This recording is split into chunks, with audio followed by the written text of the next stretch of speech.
दोस्तों नमस्कार। सेल्स की दुनिया में 3 ही आंसर मिलते हैं, यस, नो और मे बी। छोटा बच्चा घर में अगर डिमांड करता है किसी चीज़ की तो वो एक्सपेक्ट करता है कि उसके माँ बाप उसको वो चीज़ दिला दें। हम कॉलेज में जाते हैं, एडमिशन फॉर्म भरते हैं तो हमारी एक्सपेक्टेशन होती है कि प्रिंसिपल हमें उस कॉलेज में एडमिशन दे दे। एक सुंदर सी लड़की अगर हमें दिखाई देती है तो हम उसे प्रपोज करने की सोचते हैं और हमारी एक्सपेक्टेशन होती है कि वो हमें हाँ बोल दे। तो सोचो, अगर सामने वाला हमें हाँ बोल दे, ये अगर मैं आपको सिखा दूं तो कैसा रहे। अगर आप इस वीडियो को देख रहे हैं तो यकीन मानिए कि ये वीडियो सिर्फ और सिर्फ आपके लिए है।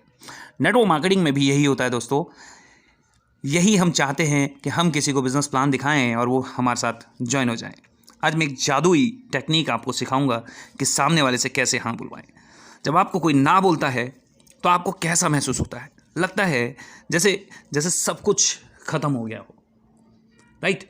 आज हम ये जानने की कोशिश करते हैं कि ये नो आखिर है क्या चीज़। अगर मैं हिंदी में बात कर रहा हूँ तो वो एक लैंग्वेज है। Now I am speaking in English, that is also एक लैंग्वेज, राइट। तो हम ये जानने की कोशिश करते हैं कि नो कैसे क्या है। हाँ, आ आ ई उ ऊ, ये सब क्या है? It just a sound. ये एक साउंड है, कोई लैंग्वेज नहीं है। इसलिए no also is a sound. ये एक लैंग्वेज नहीं है, वो भी एक साउंड है। सामने वाले ने एक फूंक सी मारी और वो मार करके नो बोल देता है और हम उसी में अपनी आंसर तलाशने लग जाते हैं, जवाब अपने आप बना लेते हैं कि सामने वाला हमें बिल्कुल मना कर रहा है, राइट। तो किसी ने हमें ना बोला, वो हमें हमारी गाड़ी वहीं पर अटक जाती है। घबराए नहीं। अब सामने वाले से हाँ कैसे बुलवानी है, आइए उसे जानते हैं। अब आप कुछ मुझे सामान दीजिए, कुछ सामान देने की कोशिश कीजिए और मैं उस सामान को नहीं लेता। मैं उस सामान को लेने के लिए मना कर देता हूँ, नो बोल देता हूँ। दूसरी बार जब आप एक स्ट्रॉन्ग प्रपोजल लेकर के मेरे पास आएंगे तो मेरे पास क्या बचा? यस और नो। जैसा कि मैं पहले ही आपको बता चुका हूँ कि सेल्स की दुनिया में सिर्फ 3 ही आंसर होते हैं, यस, नो और मे बी। अब मैंने कई बार सामान नहीं लिया, मैंने जितनी बार आपने मुझे नो बोला वो सब, मैंने जितनी बार आपको नो बोला वो सब नो आपने रख लिए। अब मेरे पास क्या बचा? यस और मे बी, राइट। सामने वाला नो हमें नहीं बोलता, वो हमारे प्रपोजल को नो बोलता है।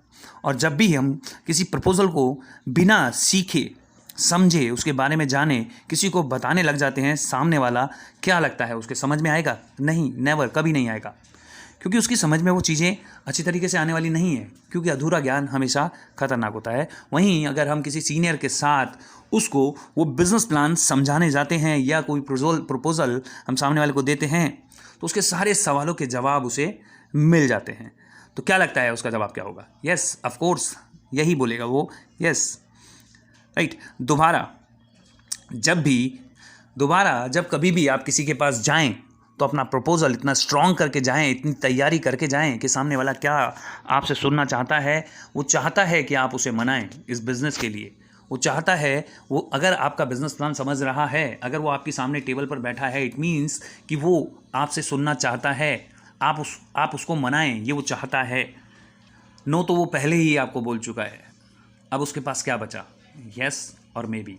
एग्जाम्पल के तौर पे एक उदाहरण लेते हैं। एक सुंदर सी लड़की, आप जाते हैं और उसको प्रपोज करते हैं, वो लड़की आपको नो बोल देती है।